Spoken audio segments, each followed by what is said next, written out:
watch party ngayon. Sigurado akong excited na dahil best of 2 ang ating serye between Team Liquid and Team Homeboys na both secured na para sa knockout stages. Here we go.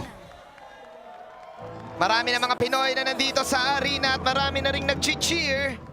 At syempre naman, ang Homeboys ay pumasok mula umpisa pa lang ng MSC. Wildcard pa lang sila galing. Kaya Ingan, masasabi mo na may tira talaga, may arit talaga ang team na to. The first placer sa kanilang region na dalawahan nila ang SRG, Kuya Ingan. At hindi mo talaga pwedeng baliwalain yung mechanical prowess ng mga players na ito. Momentum nasa kanila din naman and sila din na yung isa sa rason kung bakit 100% win rate pa rin ng Luyi ever since wildcard. This is sila sa mga gumagamit nun, especially si Udil. And now, pinapalibutan si Zorn ng mga members ng Echo dito. Ang tapang talaga ni Zorn. Kahit kahit medyo binawasan yung kakunatan ng Cho, pinadali naman yung passive. Oh, favorite kasi ni Cho yan, favorite ni Sonya. Naalala mo na marami ng mga game-changing plays na ginawa ito si Son gamit yung Cho na yan. Isa dyan yung mga bandang SEA Games kung saan last year lang yun na kaya niyang mga outplay. Kaya kung ikaw ang Liquid Echo, kailangan maging warisam ka dyan sa mga ganyang galawan ni Kuya Son kasi maangas yan Yun nga lang, sabi kasi ng Liquid Echo, Kuya Manjin, Kuya Ingan, nagpalit na kasi namin ng galawan Hindi mo ba napapansin? Si Kuya JP, nagpoplo rin na yan. Nung bandang Grand Finals, nag-utility healing type post 5 na yan. Kumbaga, very versatile na siya. Versatile na yan. So kapag si Son, may sinipa yung ganyan, ang gagawin lang ni JP, pipindutin niya lang yung ult.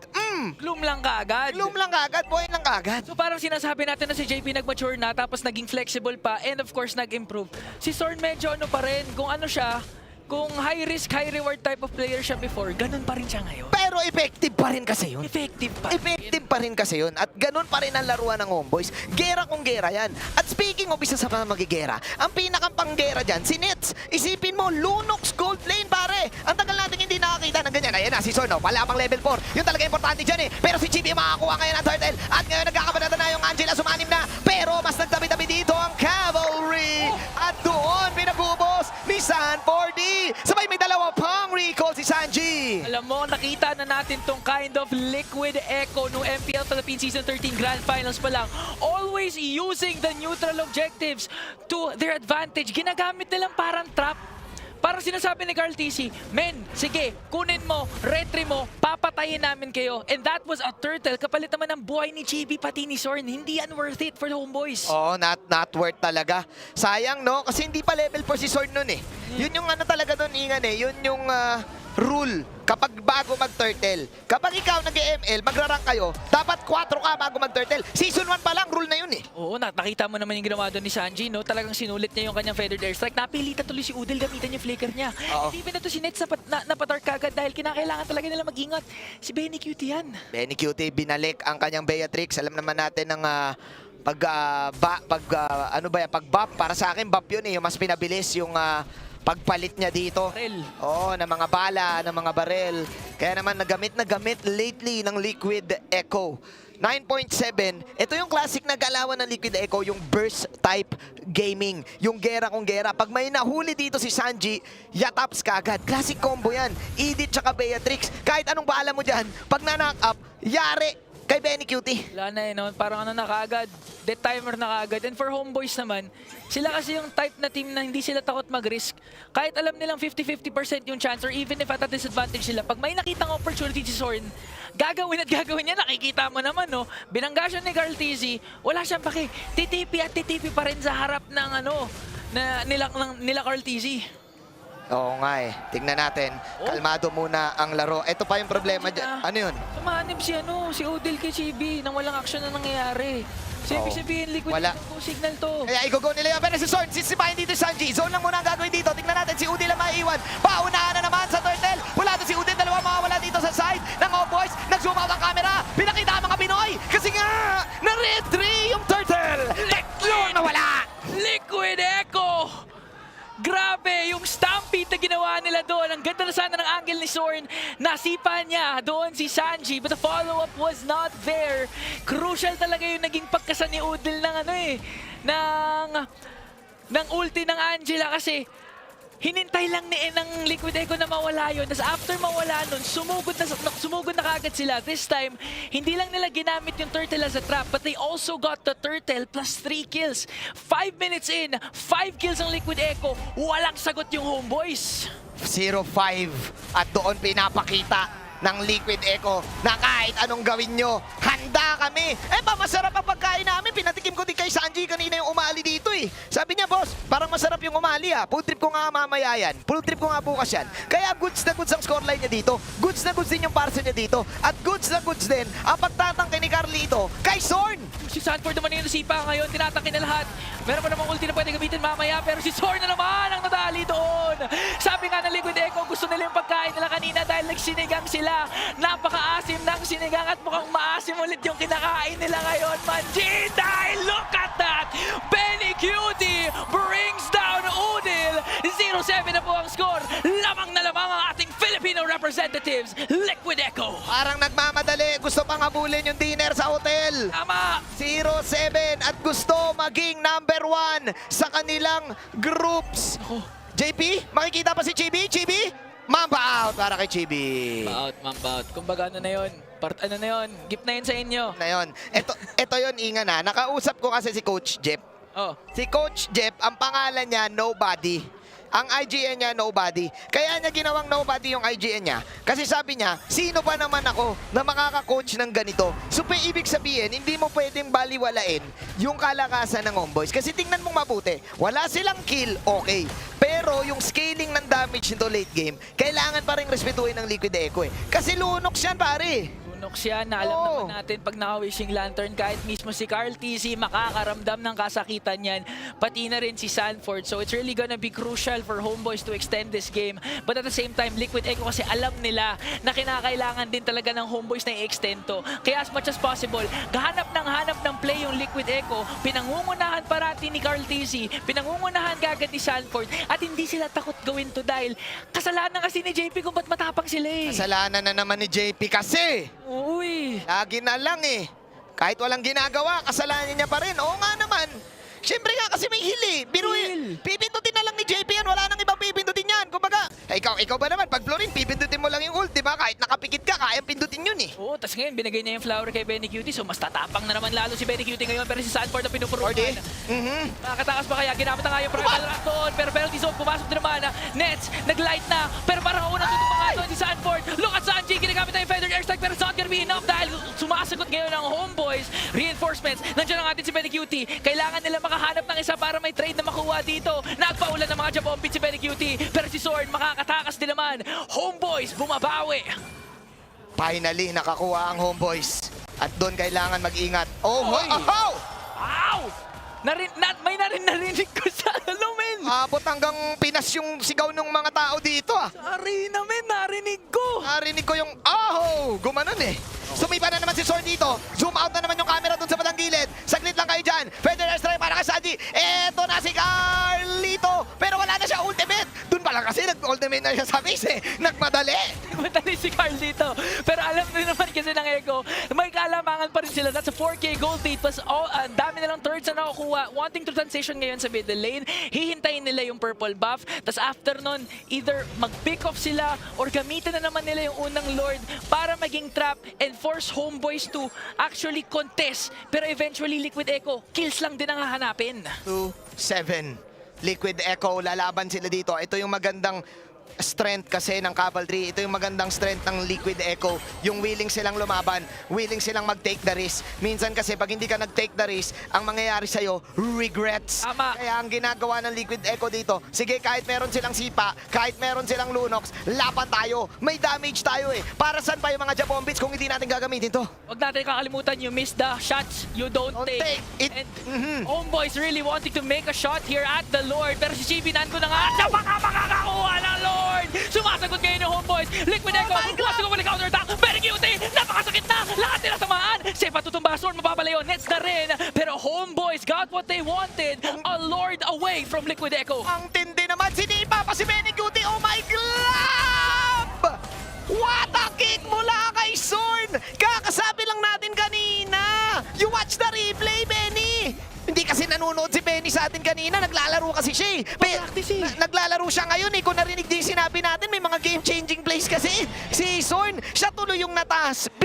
Isipin mo, si Zorn talaga yung embodiment ng Homeboys. Oo, siya talaga. Sabi na kahit ano mangyari, hindi sila takot gumawa ng risky play. Kahit 10k gold lead ng kalaban, mag-e-effort at magta-try yan. And look at Zorn, he started the game at 0-3-3 or parang basta sobrang dami niyang deaths. Crucial yung pick-up na yon, Kuya Ingan. 4 kasi yung kills ni Benny Cutie. So, shutdown gold yon. Zorn, ginapektos niya si Benny, sinaiko niya si Benny. Alam mo kasi si Benny Cutie, bihira mo lang masasaiko yan eh. Oo. Sobrang focus niyan. Ibig sabihin, sabi ni Zorn, saiko ka ngayon, boy. Akala mo wala akong sipa? May sipa ako. Sinipa niya sa mga kampi niya. At dahil doon, napaliktad. Patingnan mo yung gold, pare. Tabla na. Tabla na kaagad, man. One crucial pick-off from Zorn.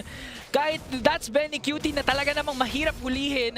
One of the gold laners na napakaganda ng KDA because of how efficient and how safe he plays. Na-pick off nila ngayon and Homeboys in a good position ngayon to counter against Liquid Echo. This time, mas makakakontest na sila sa Lord kahit sila yung una nakakuha na Carl TZ doon.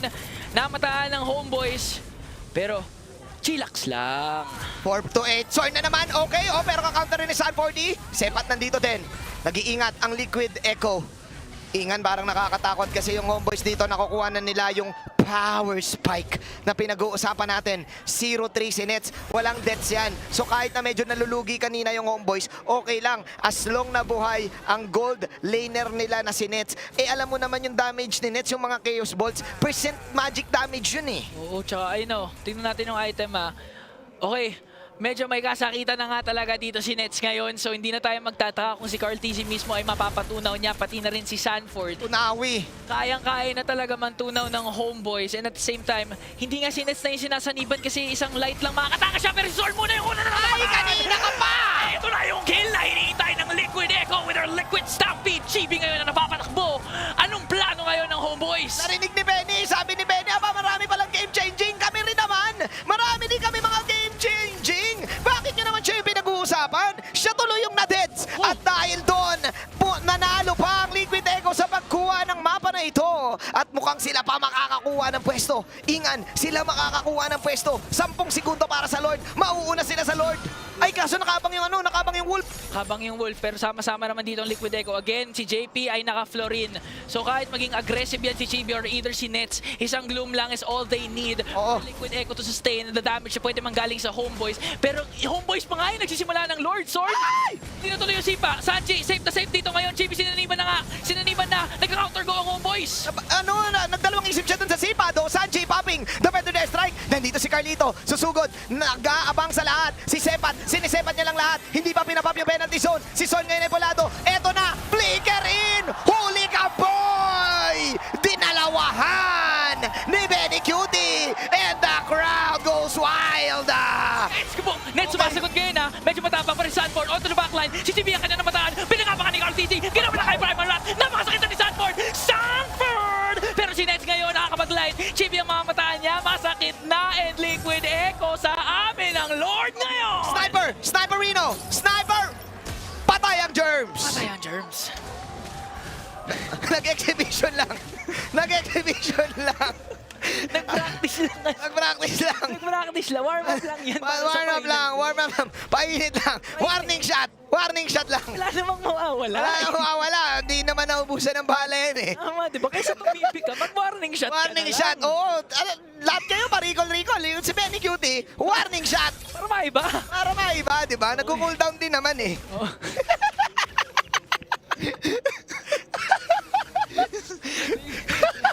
Okay, Liquid Echo magandang position nila again. They have the damage and with the JP's Florin, nakita nyo naman yung epekto. Hindi talaga nila mapitas kahit sinong members ng Liquid Echo. Sanji ginamit ang kaya Feather Death Strike para makasuon Lord marching in the middle lane. Butas na nga ang base ng Homeboys. Si Udil! Si Udil! Si Udil hinahabol pero si Sword, Oh, ay, nag-teleport! Ay, Ako grabe. napilitan. Grabe ka naman, Udil. Antindi mo naman. Oh, pero crucial yun. Ay, Si JB! Si GB maiwan! Wala na nga ngayon si JB. Saan na mga galing yung damage nyo? Kay Nets na lamang. Si Sword nandoon, trying to make a play. Pero alam kasi ng Liquid Echo kung paano gumalaw si Sword. Pwede yan manggaling parati sa likod. So yung Homeboys ngayon, medyo kinakailangan tumipetsa na malala. At ngayon, volado pa si Odil. Tatapusin na ng Team Liquid Echo. Si Sorn though, may sipang pwedeng crucial ha. Nasa bandang likod ha. Sorn? Si Benny din kasi Hindi ata siya kita. Si Benny babanatan. Benny Cutie, sinipa. Pero pinaikli kasi yung sipa niyan. Kung yung dating sipa yan, abot yan hanggang doon sa kabila. Pero binabanatan pa rin si Sepat dito. Sepat, umaot. Pero siya kay Immortality. Sepat, ay hindi sumakto yung timing pero mukhang okay lang. Kasi machine gun Benny is real. Jab bomb beats. Patay ang Germs. Sabi ni Benny, kuha na tayo ng Sniperino. Sanji will get a kill. Habang si Sorn nandito. Sorn, babanatan. Snipe, hindi na tama. Out para kay Sorn. Oh, Sword! Makakatakas pa naman yung burning effect. Hindi magiging sapat para mapitas siya. Pero look at this, the initiation from Homeboys was really so much. Ang ganda ng kick ni Sword, pati na rin i-follow ng penalty zone. Pero again, yung man in the middle nila is always JP. The Gloom was there to sustain the team, and at the same time, siya yung naging sacrificial lamb. Siya yung sumalon ng lahat ng damage. Tama! Para walang mamamatay sa cavalry. Makasalanan ka talaga, JP. Buti na lang kasalanan mo. Kasi kung hindi niya naging kasalanan, namatay siguro sila lahat. Tama! Kaya ang ginawa niya, sabi niya, it's me, get me. Tangka ko trabaho ko to, kailangan ko mamatay. Baka sabihin ng mga caster, hindi ko ginagawa yung trabaho ko kasi hindi, wala pa akong tits eh. Sabi nila kahit porket Florin ako, hindi na ako mag-frontline. Ganun ako katapang, ganun ko alam yung trabaho ko, magpo-front pa rin ako. Sayang naman yung mga kinain kong beef dito. Napakasarap naman ng kebab dito. Siyempre, kahit Florin ako, makunat pa rin ako. Tama! At dahil doon, isipin mo, kamuntikan si Benny Cutie doon eh, no? Ganap. Buti na lang mo pinaikli yung range nung Oo. yung Cho ult, no? Yung dati yun eh, Yung no? dati yun, medyo abot pa hanggang kabila yun eh. Tama ka nga eh, pero we have to give credit pa rin to where credit Credit is due. Horn was really good. The patience was there. Ang ganda ng angle. Ganda ng follow-up from Sepat with the penalty zone. But again, the sustain from the Gloom na nilalabas ni JP. Hirap na hirap sila i-burst down ng Liquid Oo. Echo. So kung ikaw ang homeboys, ikaw si Nets, ikaw si Coach Jeff, ang meeting nyo, guys, get JP. Pero si Sanji ang babanatan dito, pero iwan sila kay Cartesi. Sanford makakuha ng Lord. Eto na!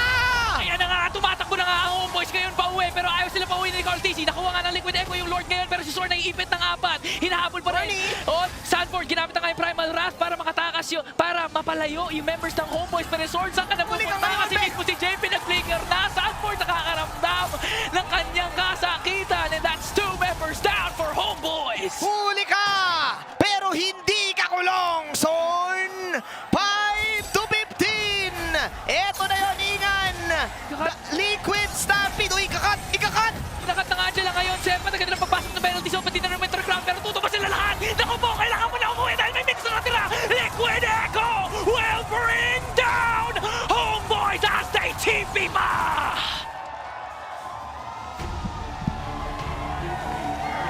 Napupot ang TP button. Game 1 pa lang.